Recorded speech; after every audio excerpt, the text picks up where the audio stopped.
Hello, I'm Lynsey Atkin. I'm the Executive Creative Director of 4Creative. And for those of you that don't know, 4Creative is the in-house creative agency for Channel 4. So we make everything that you see on the channel that isn't a program. So that's all the trailers for the shows, all the branding, all the idents, the posters you see out in the world.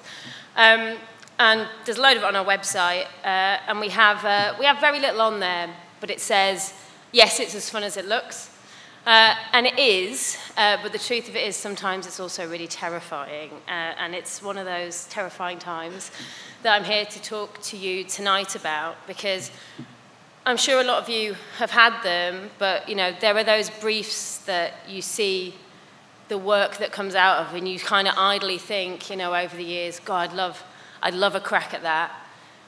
And then you get a crack at that, and you just feel sick for like 2 years. And you and the team just really try and sort of give it the best response that you can. And you know, that project this time round was for the Paralympics, and specifically Tokyo 2020. And I appreciate me saying 2020 makes it sound like we made it last year, but I think we all know what happened there, and we did it this year. It's worth giving you some context, and that's that the Paralympics are really important for Channel 4.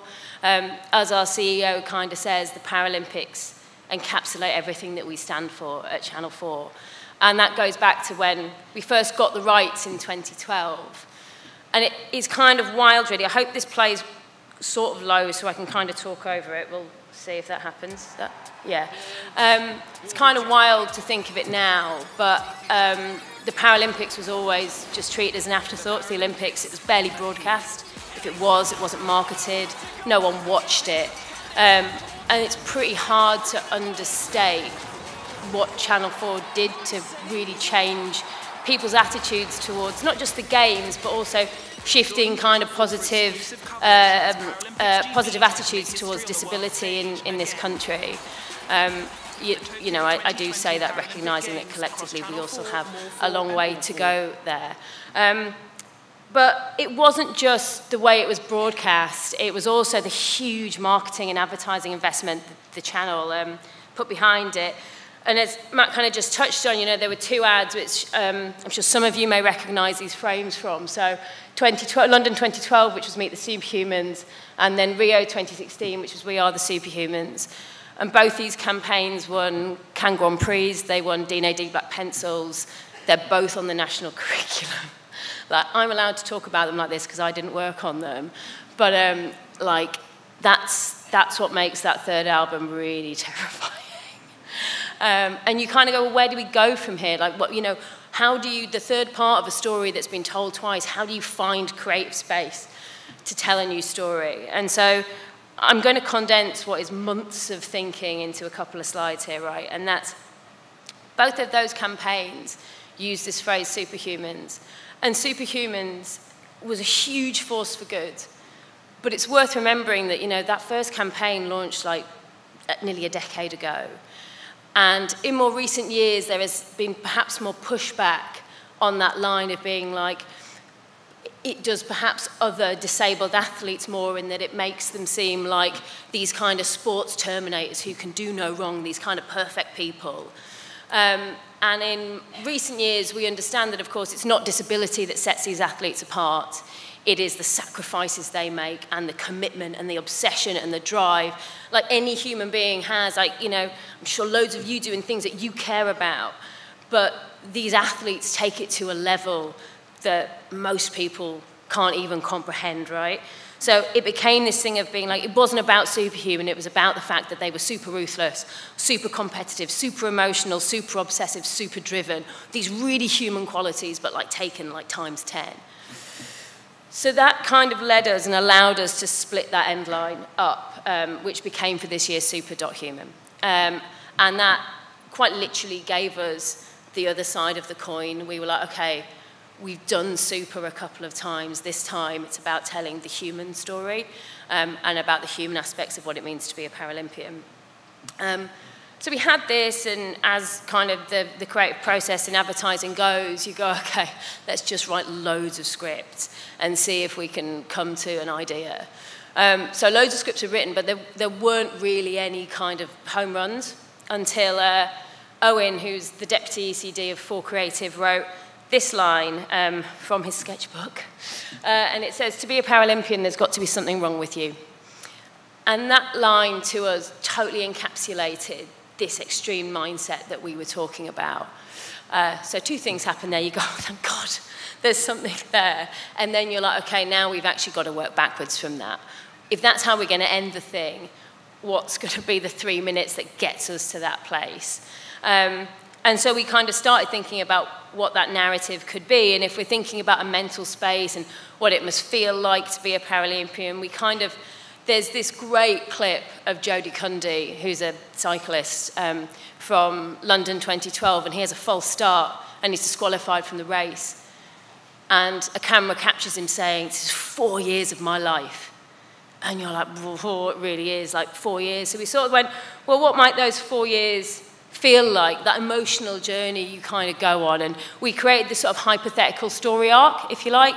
So from kind of the post-high of Rio in 16, the idea that you're going to do it again, you know, you're like, oh, I really am doing this again. Like anybody who cares about anything, there was a point when you're like, I can't do this. And then you realise, of course, you're born to do it, and up you kind of go.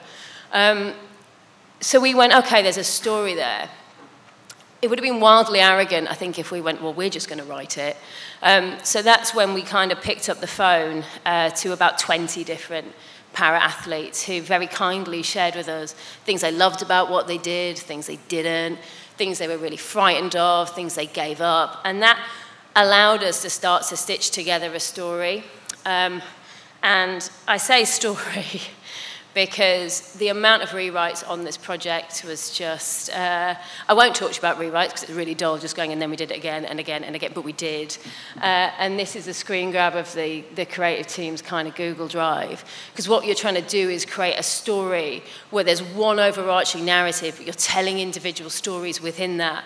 And of course, you're dealing with athletes who are competing for like the biggest event in their games calendar. So going, okay, no, they actually can't be in it because they've got to go to Geneva to qualify for that thing. So eventually we end up with 7 brilliant athletes that took part in the film. So that story then has to be refined to be about their stories, their insights, their truths. And it's sort of it's no real exaggeration to kind of say that we wrote the final script in collaboration with the athletes. They're all sort of colour-coded here, which I'll come back to. But so we're kind of developing these stories and going through it, and then of course, in your mind's eye, there's always this, well, what is this film going to look like, right? So this is a really early mood board, because we wanted 2 things really, you know, the scale of something being 4 years, but also the intimacy of this being somebody's real life, and that mix between the naturalistic sense of the everyday and the surreal. You know, you're talking about people's fears and anxieties, and they aren't just things that you can pick out and go, well, we'll point a camera out that. So you're like, how do we tell that story? And that's why, you know, there's not just references in here to kind of things like ultrasounds. There's sort of like the dream sequence from The Big Lebowski, and like it's a bit of a mess, I think, is the outcome of that. But we always knew that this was a big story and there was going to be a mix of visual styles, and it needed that. We then started to work with a director called Bradford Young through Serial Pictures and Some Such. And Bradford's an amazing filmmaker, but he's also an Oscar-nominated cinematographer. He was the director of photography on Arrival. So his visual language to the film was really important and really key, and I think he actually just brought a lot more honesty to what it was going to look like. So he had this sense, and these are from Bradford's treatments, that starts to move it on and go, actually, there's a sense of the humour that comes from real life, the fact, the imperfections, the mess, all of those things that are essentially the human condition. You know, we always latched on to this food being thrown against the fridge, and we never wanted this to feel like a very earnest sports ad. So moments like that we kept coming back to, and hopefully there are touches of that in the final film. And then also the physicality of it, the grit, the rawness, the pain, the fact it's really, really bloody hard. And so having those 2 styles sit together and how they were going to work became a process that, excuse me, we were going through. We then kind of, storyboard stage, I'm not going to take you through all the storyboards because it's a 3-minute piece. There are loads of them. But this is, you can kind of see the colour coding that came into things that allowed us to go, okay, that's Kadina Cox, or that's David Smith, or that's Jodie, and look at how their stories balanced over that 3-minute piece, and were the key moments of their narrative in there. It's also really tempting with non-actors to sort of go, we'll turn up and see what we get. You can't do that when you are trying to stitch together a narrative that's telling lots of different stories. So it was much more prescriptive. And when you're looking for performance from non-actors, you are hoping, I think, is the right word. But they did us incredibly proud. There's also things within the storyboards that were key, like there's bits of stock footage in the final film, there's bits of animation. And I think sometimes mixed media can be accused of being for sort of visual affectation only. But for us, it was about how do you tell an emotion really quickly, like a really quick read. So actually that's when kind of animatic cliches or cinematic tropes become really useful, because the audience goes, oh, I know what you're telling me. I know what I'm supposed to understand. So they were really key kind of storytelling devices, which is why they went in the boards. And then these sort of grids, bottom left, that Bradford introduced. And this was about kind of, he loved this concept of the sublime, the beautiful with the brutal, and how that sits together and how that's a very human thing. And kind of, you know, again, this is from Bradford's treatment, but they also became these really useful transitional devices for the end of the film. So again, that structure was really key, and so they went into the storyboards. For various reasons, COVID not excluding, we are way behind where we should be, and pre-production is kind of double tracking with loads of stuff. We started getting into pre-visualization, so this was working with time-based art and the production design and Nathan on some of the things. There's one of the first shots of the film is kind of Kadina Cox's fever dream. She's looking through this kind of endless black void at the Arc of Triumph that is her next hopeful success. So it's about going, hey, what's that going to look like? And if she's passing through it, how is the light going to land within that? Because we're going to need to shoot it. And is it all going to work together when we kind of stitch those things together? So there's a bit of kind of previs there for those shots. It was also kind of when any big costume builds were done. So we have these medals that chase Kadina in the same shot. And these were a bit of a joy to make. And these started off like this, and we thought, oh, they're a bit friendly, so I'll give them these sort of creepy laurel smiles and some like tinsel. And then you're at the point of pre-production where everything's just a bit like gone a bit mad, and your inbox is full of emails like, hey, do you like these eyes? And you're like, yeah, they look great. Go for those eyes.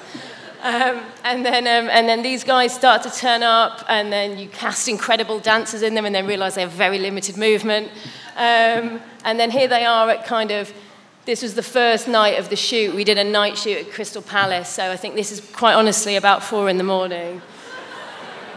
And look at that guy run, worth every penny, that dancer. No, they were amazing, they were amazing. And then the camera shot, yes.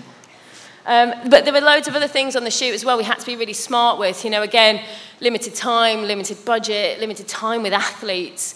So you're at Lee Valley Tennis Centre getting the shot with Jordan Wiley on the court, and you're also going, right, in the corner, can we make what looks like a maternity ward so we can then have her, you know, recreating giving birth, which is sort of no one's normal Wednesday. But so there were tricks like that production and the crew and all of those heads of department really cleverly sort of brought together.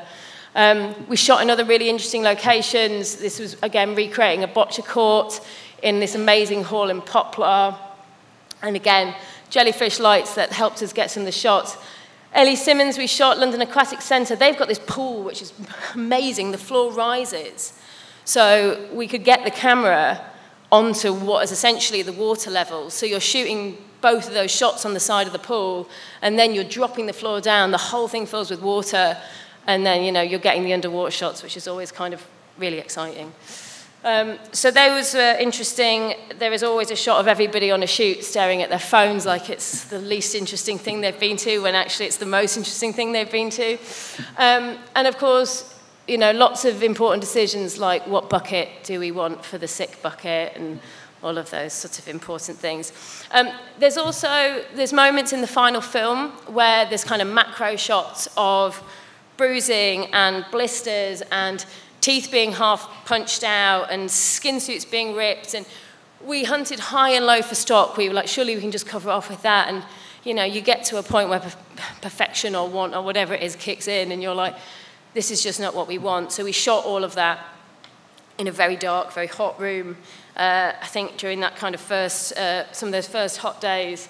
I'm not going to show you the assembly because I assume some of you will have dinner plans afterwards and it's really quite unpleasant, but you will see some of the shots in the final film. The joy of this film was how much visual effects there are in it. Time-based arts around the corner in Shoreditch are just superb. And you know, you're on a shoot and you're looking at markers that essentially look like runes, and then you cut to it looking like, you know, Raging Bull, and the flash and the pressure of flashlights. Again, that floors up and suddenly the water is there, and again, kind of looking down at the at Ellie's kind of past pressures. Everything from changing a baby grow, very important, to kind of the sparks and smoke that come off a crash. And again, that idea of the mental pressure of what it feels like for an athlete to crash it's no small thing. So instead of just him coming off, he goes to space. And you know, it's that feeling of the immensity of that moment. So lots of kind of touches like that, making blisters more disgusting. And here's our guy again. You can start to see how that arc of triumph comes to life and creating this kind of endless black, really lonely void for Kadena to run within. Yeah, we're into the medals now, I thought we might be. And then this wide of that, again, this sort of just world that has no start, no end. Ellie Simmons, we shot in bright light, and again, we wanted it to feel dark and oppressive, and so again, these edges fall away, they go to darkness, you can't see what's in the corners, and the weight of that expectation, we wanted that medal to feel heavy. Never-ending pills, that was also fun. And David Smith, the repetition of boccia, and him essentially drowning in that obsession with the sport was something that we wanted to get across. And again, that's one of my favourite shots in the film. This one, really nice to end on. Yeah, that's nice, isn't it? So that actually wasn't planned. That was a transition that our editor, Amanda, kind of found, and our wonderful friends at Time-Based Arts kind of added to their never-ending to-do list. We also wanted Boris Johnson to say, well, you might as well quit. He doesn't say that in real life, so we thought, well, how are we going to make him say it? And we don't have the time, don't have the money to do a deep fake, so what you do is you do a fake deep fake, if that's a thing. So you get this man here to don his wig, and we found a clip of Boris saying a couple of the words, and then your man here did kind of the line to camera, and those things kind of stitched together, so you end up with something that's a bit like... But you might as well quit. So it sounds a bit like it, right? It'd be nice if we could get politicians to say what we wanted all the time, but I'll take that. And kind of finally, another key part of the story was the music. And the music was found really early on. Scott and Andy, the creative team, kind of latched onto it, and it's So You Want to Be a Boxer from Bugsy Malone. And we loved it because the lyrics really worked with all of the kind of things and thoughts and feelings we were talking about. But it also felt kind of surprising for a sports ad and a bit different. And we thought we'd juxtapose some of those really kind of grittier images.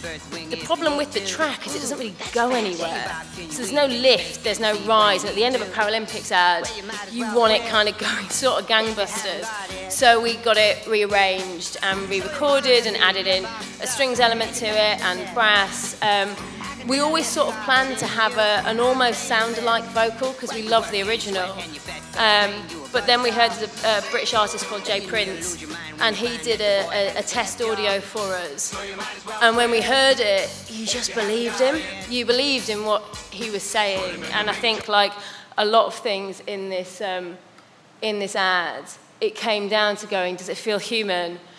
Does it have soul? And do you believe it? And I think that became kind of a guiding star with a lot of the decisions that we made. I'll stop talking very shortly and play the ad, because I'm sure some of you haven't seen it and you're like, what is she talking about? But probably unorthodox in this environment, but I think, you know, it should sort of go without saying that commercials of this scale are certainly not the work of one person. They're not even the work of just the team at 4Creative. So it is worth saying that Time-Based Arts, Factory Sound, Leyland Music, Amanda at Final Cut, and Serial Pictures and kind of our friends at Some Such, really, you know, you don't do these things without hundreds of people who give everything to put something like this on air. So I hope you like it, and I'll play it through for you now. What's next for Kadina Cox? She's already went under huge pressure to now she's set her sights on Tokyo. She's doing it again.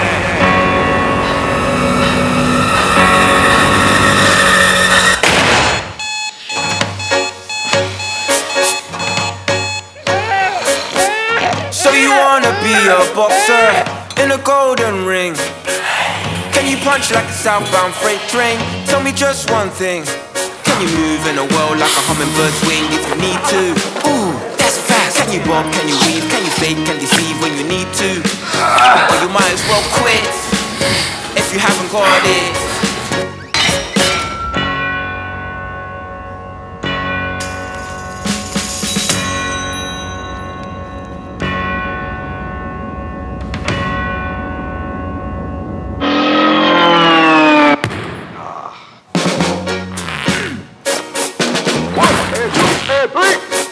So you wanna be a boxer? Can you pass the test? I can tell that you've got it in you. I've trained the best. When you work and you sweat and you bet that you train to a boxer. Then you nearly lose your mind when you find that your boy has a glass jaw. So you might as well quit if you haven't got it. Put him in the ring, Joe, look what we found. We can use the fun, Joe, pushing him around. We'll show him the rope and destroy his hopes. Put him in the ring, Joe, he's the guy in charge. We'll cope him to bed, then he'll call it quits for sure, Joe.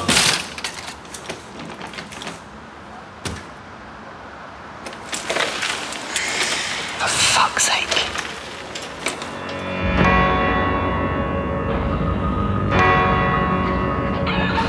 So you wanna be a boxer, wanna be the champ.